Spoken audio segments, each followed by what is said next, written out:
اعوذ باللہ من الشیطان الرجیم بسم اللہ الرحمن الرحیم۔ اجازت جناب سیدہ رضی اللہ عنہ کی کہانی۔ بسم اللہ الرحمن الرحیم۔ مشہور روایت ہے کہ آپ کسی شہر میں سنان رہتی تھی جس کا صرف ایک ہی لڑکا تھا۔ ایک روز جب سنان کنویں پانی بھرنے لگی تو اس کا لڑکا بھی اس کے ساتھ ہو لیا۔ سنانا لڑکے کو کنویں قریب بٹھا کر پانی بھرنے لگی۔ کنویں کی دوسری طرف ایک کمہار رہتا تھا جس کا آواز اس وقت خوب روشن تھا۔ لڑکا کھیلتے کھیلتے اس طرف نکل گیا۔ سنان جب پانی بھر چکی تو کنویں قریب لڑکے کو نہ پا کر خیال کیا کہ گھر چلا گیا ہوگا۔ واپس گھر پہنچی تو گھر پر بھی لڑکا موجود نہ ملا۔ آخر ماں تھی بہت پریشان ہوئی اور روتے پھرتے اپنے لخت جگر کی تلاش میں دوبارہ گھر سے نکلی۔ کنویں کے قریب آئی، جگہ جگہ ڈھونڈا، سرگردان اور پریشان پھرتی رہی۔ ہر ایک سے پوچھا مگر کوئی سراغ نہ ملا۔ اسی طرح شام ہو گئی۔ یکایک شور کے سنان کا لڑکا کمار کے آوے میں گر کر جل گیا ہے۔ یہ سن کر اسے انتہائی صدمہ ہوا اور اس قدر روئی کہ غش آ گیا۔ عالمی غشی میں کیا دیکھتی ہے کہ ایک معظمہ نکاح پوش تشریف لائی ہیں اور فرماتی ہیں کہ غم نہ کر، تیرا لڑکا بہت جلد تجھ سے ملے گا۔ تو نیت کر لے کہ اگر میرا لڑکا صحیح و سالم آوے میں سے زندہ کھیلتا کودتا نکل آئے تو میں جناب سید علیہ السلام کی کہانی سنوں گی۔ سنان نے فوراً عالمی غشی میں ہی نیت کر کے منت مان لی۔ جب آنکھ کھلی تو واقعی سنان نے دیکھا کہ لڑکا خدا کے فضل و کرم سے ہنستا کھیلتا زندہ سلامت چلا آ رہا ہے اور اجازت جناب سید علیہ السلام سے اس کے جسم پر آنکھ نے کوئی اثر نہیں کیا، یہاں تک کہ لباس بدن بھی محفوظ رہا۔ بہنوں پڑھو درود محمد صلی اللہ علیہ وسلم کے نام پر، صدقہ ہو آل پاک رسول پاک صلی اللہ علیہ وسلم کے نام پر۔ سنان بچے کو لے کر خوشی خوشی بازار گئی، 2 پیسے کی شنی مول لی اور پڑوسی سے کہا میری مراد پوری ہوئی ہے، میرے گھر چل کر جناب سید علیہ السلام کی کہانی سنا دو اگر کسی کو یاد ہو۔ 6-7 گھر پھری لیکن ہر ایک نے کہا کہ نہ ہمیں کہانی یاد ہے اور نہ اتنی فرصت کی ان فضول باتوں کی طرف توجہ دیں۔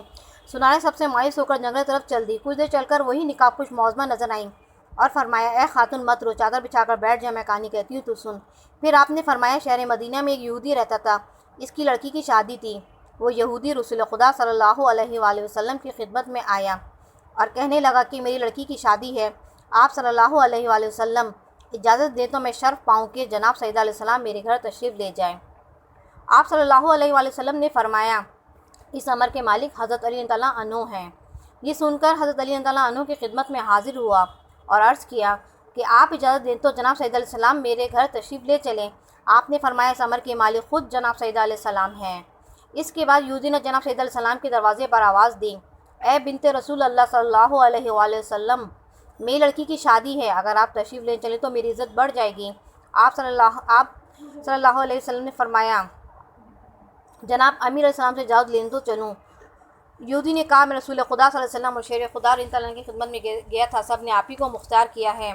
جناب سیدہ رضی اللہ عنہ سن کر متفکر ہوئیں۔ اتنے میں جناب رسول خدا صلی اللہ علیہ وسلم خود تشریف لے آئے۔ جناب سیدہ علیہ السلام نے فرمایا بابا جان، یہودی کے یہاں سے آدمی آیا ہے، آپ صلی اللہ علیہ وآلہ وسلم کیا فرماتے ہیں، اس کے گھر جائیں یا نہ جائیں؟ آپ صلی اللہ علیہ وسلم نے فرمایا بیٹی تم کو اختیار ہے۔ جناب سیدہ علیہ السلام نے عرض کیا بابا جان، آپ کی سخت توہین ہوگی کیونکہ ان کی عورتیں عمدہ اور نفیس لباس و زیوران سے مزین ہوں گی اور میرے پاس وہی پھٹے پرانے کپڑے ہیں جس میں جا بجا خرمے کے پیون لگے ہیں۔ رسول خدا صلی اللہ علیہ وآلہ وسلم نے فرمایا بیٹی اسی حالت میں جاؤ جو مرضی معبود۔ چنانچہ جناب سیدہ علیہ السلام جانے کو تیار ہو گئیں۔ اپنی ڈیوری تک نہ پہنچی تھی کہ حوران جنت آسمان سے نازل ہوئے اور جناب سیدہ علیہ السلام کو لباس و فاخرہ پہنایا۔ کچھ حوریں دائیں اور بائیں اور کچھ پیچھے اور کچھ آگے روانہ ہوئے۔ اس شان سے جناب سیدہ علیہ السلام کی سواری یہودی کے مکان پر پہنچی۔ جو ہی آپ یہودی کے مکان پر پہنچی تمام مکان آپ کی نور سے روشن ہو گیا اور ایسی خوشبو پھیلی کہ دور دور تک خوشبو محسوس ہونے لگی۔ یہ تجمیل یہ وقار دیکھ کر تمام یہودی عورتیں بے ہوش ہو گئی۔ تھوڑی دیر بعد سب کو ہوش آیا مگر دلہن کو ہوش نہ آیا۔ لاکھ تدبیر کہی مگر سب بے سود ثابت ہوئی۔ دیکھا تو معلوم کہ روح قبض انصاری سے پرواز کر چکی ہے۔ آنن فانن شادی کا مکان ماتم کودہ بن گیا ہے۔ جناب سیدہ علیہ السلام کو دیکھ کر بہت تشویش ہوئی اور فرمایا کہ اطمینان رکھیے، ابھی ہوش آ جاتا ہے۔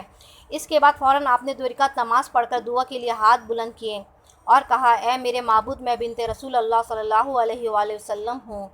صدیقہ نام رکھا ہے تو نے بطول رضی اللہ عنہا کا، جھوٹا نہ کیجیے صدقہ رسول پاک صلی اللہ علیہ وسلم کا، جھوٹا نہ کیجیے مجھے صدقہ رسول پاک صلی اللہ علیہ وسلم کا۔ اے میرے معبود برحق میں تیرے رسول اللہ صلی اللہ علیہ وسلم کی بیٹی ہوں، میری عزت تیرے ہاتھ میں ہے۔ تو ہم لوگ یہ کہیں گے سیدہ علیہ السلام کے آتے ہی دلہن ختم ہو گئی، خانہ شادی خانہ غم بن گیا۔ کچھ دیر نہ گزری تھی کہ آپ کی دعا قبول ہوئی اور دلہن کلمہ شہادت پڑھتی ہوئی اٹھ بیٹھی۔ بہنوں پڑھو درود محمد صلی اللہ علیہ وآلہ وسلم کے نام پر، صدقہ ہو آل پاک رسول پاک صلی اللہ علیہ وآلہ وسلم کے نام پر۔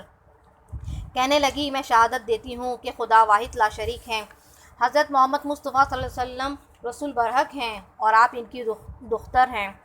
آپ مجھ کو مذہب اسلام کی تعلیم فرمائیے۔ اور اس طرح صدقے دل سے وہ عورت مسلمان ہو گئی۔ جناب فاطمہ رضی اللہ عنہا کا اعزاز دیکھ کر 500 یہودی مرد عورت مسلمان ہو گئے اور آپ کو سب نے نہایت عزت و حرمت کے ساتھ رخصت کیا۔ ایک عورت آپ کی کنیزے میں دی۔ آپ اپنے دولت خانہ پر واپس تشریف لے آئیں۔ تمام ماجرا رسول خدا صلی اللہ علیہ وآلہ وسلم سے بیان کیا۔ رسالت مآب صلی اللہ علیہ وآلہ وسلم نے بھی خدا کا شکر ادا کیا۔ کہانی کا پہلا حصہ ختم ہوا۔ معظمہ نے دوسرا حصہ شروع کیا۔ سنارا نہایت دلچسپی اور ارتقاء سے سنتی رہی۔ دوسرا حصہ: کسی شہر میں ایک بادشاہ رہتا تھا۔ اس نے اپنے وزیر سے کہا کہ سامان شکار تیار کرو۔ وزیر نے سامان شکار تیار کیا اور بادشاہ کو خبر دی۔ بادشاہ شکار کے لیے چل دیا۔ شہزادی اور آزادی دونوں لڑکیاں ساتھ چلیں۔ جاتے جاتے ایک جنگل میں پہنچے۔ وہیں خیمے نصب کیے۔ لشکر والے تھکاوٹ دور کرنے کے لیے لیٹ گئے۔ کچھ لوگ ناشتہ کرنے لگے۔ اتنے میں زور کی آندھی چلی کہ سب لوگ اڑ گئے۔ شہزادی اور آزادی کا پتہ نہ چلا۔ دونوں پہاڑوں پر جا گری۔ آندھی بند ہونے کے بعد رفتہ رفتہ تمام لوگ جمع ہو گیا۔ تمام لشکر لوٹ آیا لیکن لڑکیوں کا کہیں پتہ نہ چلا۔ بادشاہ اور وزیر نے بہت ڈھونڈوایا اور خود بھی سرگردان پھرے لیکن کہیں بھی پتہ نہ چلا۔ مجبوراً اپنے دارالسلطنت کو واپس آئے۔ اتفاق وقت کے ان کے جانے کے بعد کسی دوسرے ملک کا بادشاہ اسی جنگل میں شکار کھیلنے آیا اور اپنے وزیر کو حکم دیا، کہیں پانی تلاش کرو، مجھے پیاس محسوس ہو رہی ہے۔ وزیر تلاش آپ میں روانہ ہوا اور اتفاقاً اسی پہاڑ پر پہنچا جس پر کہ یہ دونوں لڑکیاں موجود تھیں۔ یہ لڑکیاں اپنے والدین سے چھوٹ کر اور پریشان ہو کر اتنا روئیں کہ بے ہوش ہو گئیں۔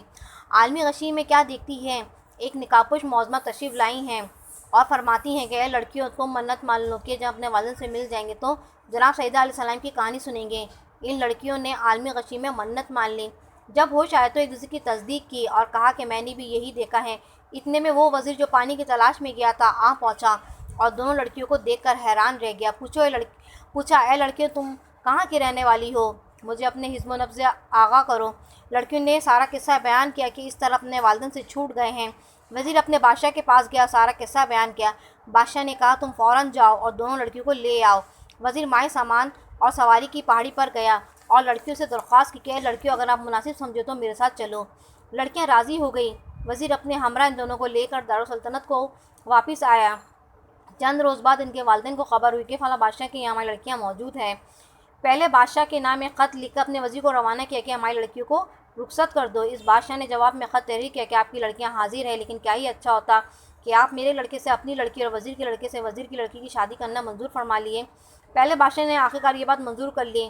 دوسرے بادشاہ نے لڑکیوں کو رخصت کر دیا۔ یہ لڑکیاں اپنے والدین سے مل کر بہت خوش ہوئیں اور حسب سابق شاہی محلات کے چہل پہل میں گم ہو گئی۔ کہانی سننا سنانا بالکل بھول گئیں۔ مقررہ تاریخ پر شادی ہو گئی۔ دونوں لڑکیاں دلہنیں بن کر سسرال چلیں۔ اتفاق وقت کے ایک دلہن کا لوٹا جو جہیز میں ملا وہ چھوٹ گیا۔ رستے میں شام ہو گئی۔ آخرکار ان لوگوں نے قیام کیا، لوٹا تلاش کیا مگر نہ ملا۔ معلوم ہوا کہ لوٹا گھر ہی پر چھوٹ گیا ہے۔ وزیر نے ایک سپاہی کو روانہ کیا کہ لوٹا لے آؤ۔ سپاہی گیا تو کیا دیکھتا ہے کہ جہاں محل تھا وہاں میدان ہے، نہ تخت ہے، نہ تاج ہے، نہ بادشاہ ہے، نہ فوج ہے، صرف میدان میں لوٹا رکھا ہے۔ چاہا کہ لوٹا اٹھا لے، جیسے ہی ہاتھ بڑھایا یکایک اس لوٹے میں سے سانپ نے پھن نکالا۔ سپاہی اچھل کر پیچھے ہٹ گیا۔ اس نے بہت کوشش کی کہ لوٹا حاصل کرے لیکن ممکن نہ ہوا۔ مجبوراً اپنے بادشاہ کے پاس آ گیا اور سب ماجرا بیان کیا۔ بادشاہ کو یہ سن کر بہت حیرت ہوئی کہ ابھی تو میں سب کچھ صحیح و سالم چھوڑ کر آیا ہوں، اتنے دن میں کیا ہو گیا ہے۔ المختار بادشاہ دلہنوں کے پاس گیا اور پوچھا یہ کیا ماجرا ہے؟ معلوم ہوتا ہے کہ تم جادوگر کی لڑکیاں ہو۔ یہاں تک آنے میں یہ گل کھلایا، گھر تک جانے میں کیا کرو گی؟ اس وقت تم کو قید کرتا ہوں، صبح قتل کر دوں گا۔ یہ کہہ کر بادشاہ غیظ و غضب میں بھرا ہوا خیمے میں واپس ہوا۔ جب دونوں لڑکیوں نے سنا کہ یہ ماجرا ہے تو ایک دوسرے کے گلے مل کر خوب روئیں اور کہنے لگیں کہ خداوند، یہ کیا ماجرا ہے کہ کل شادی ہوئی اور آج قید خانے میں، صبح قتل کر دی جائیں گے۔ یا خدا، معلوم نہیں کہ ہم لوگ سے ایسا کون سا گناہ سرزد ہوا ہے۔ یہ کہہ کر اتنا روئیں کہ بے ہوش ہو گئی۔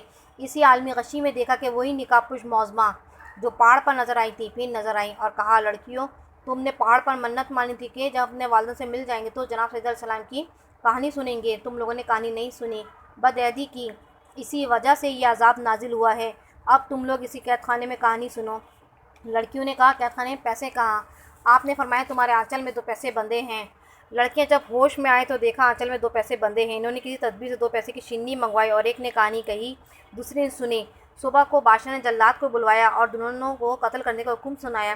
جب جلاد انہوں کے پاس گیا تو انہوں نے کہا چند باتیں بادشاہ ہم سے سن لے تو پھر ہم کو قتل کر دے۔ بادشاہ آیا، شہزادیوں نے اپنی ہینا آلود باندھ کر کہا کہ ایک آدمی پہلے ہمارے مکان پر بھیج دیجئے کہ وہاں کی حالت معلوم ہو جائے، پھر آپ کو اختیار ہے۔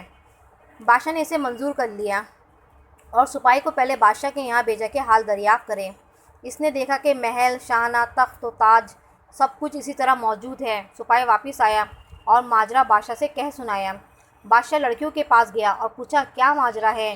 انہوں نے تمام حقیقت جناب سیدہ علیہ السلام کی سنائی اور کہا کہ ہم نے کہانی نہیں سنی تھی، اسی وجہ سے شاید یہ عذاب ہم پر نازل ہوا تھا۔ بادشاہ نے اسے یقین کر لیا اور لڑکیوں کو جو اب شہزادی اور شہزادی کی دلہنیں تھیں رہا کر دیا۔ یہ کہانی سنانے سے کہہ کر جناب سیدہ علیہ السلام روپوش ہو گئی۔ سنانا جب اپنے گھر واپس آئی تو کیا دیکھتی ہے کہ جن جن لوگوں نے کہانی سننے اور سنانے سے انکار کیا تھا اور فضول سمجھا تھا، ان کے گھروں میں آگ لگ گئی۔ جس طرح سنانے کی مراد پوری ہوئی، خداوند عالم جناب سیدہ علیہ السلام صلوات اللہ وسلام علیہ جملہ سننے والوں کی مراد پوری کرے، آمین ثم آمین، بحق محمد صلی اللہ علیہ وسلم، آل محمد صلی اللہ علیہ وآلہ وسلم۔ اب یہ دعا پڑھیں۔ یوں تو جناب سیدہ علیہ السلام رحمۃ العالمین صلی اللہ علیہ وسلم کی بیٹی ہیں اور ان کے ذات اقدس سے بعید ہے کہ کسی کو مبتلا مصیبت کرے لیکن منت مان کر ادا نہ کرنا خلاف اخلاق اور خطرناک ہے۔ آمین۔